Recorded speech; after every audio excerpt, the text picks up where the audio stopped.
இது வந்து ஒரு பயோகிராஃபி ஜானரை சேர்ந்த புக், பயோகிராஃபி கம் ஸ்போர்ட்ஸ் ஜானரை சேர்ந்த ஒரு புக்.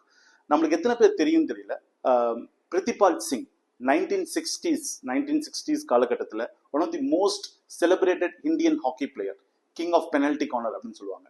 ஸோ இந்த புக் வந்து அவரை பற்றியான புக். அவர் எங்கே பிறந்தாரு, அவர் எப்படி வந்து வளர்ந்தாரு, இந்தியன் ஹாக்கி ஒலிம்பிக்ஸ்க்காக என்னென்ன பண்ணாரு, எப்பெல்லாம் மெடல் வாங்கினாரு, அவர் இந்தியன் ஹாக்கிலேருந்து ரிட்டையர் ஆன அப்புறம் அவரோட லைஃப் எப்படி இருந்துச்சு, கடைசியாக வந்து அவர் எப்படி கொல்லப்பட்டாரு, ஏன் கொல்லப்பட்டாரு அப்படின்னு சொல்லிட்டு பிரித்திபால் சிங்கோட ஒரு கன்சைஸான ஒரு பயோகிராஃபி தான் இந்த புக்.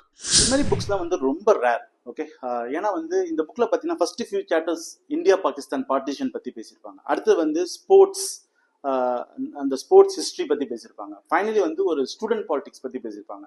ஸோ இந்தியாவோட வேற ஒரு காலகட்டத்திலையும் இந்த பாலிடிக்ஸ் எப்படி இருந்துச்சு, ஸ்டூடெண்ட்ஸ் பாலிடிக்ஸ் எப்படி இருந்துச்சு, பார்ட்டிஷன் டைம்ல இருந்த பாலிடிக்ஸ் எப்படி இருந்துச்சு, இந்த ஸ்போர்ட்ஸுக்குள்ள அந்த ஹிஸ்ட்ரிக்குள்ள ஒரு பாலிடிக்ஸ் இருக்கும், அது எப்படி இருந்துச்சு அப்படின்னு சொல்லிட்டு ரொம்ப தெளிவா வந்து சுந்தீப் மிஸ்ரா வந்து எழுதியிருக்காரு.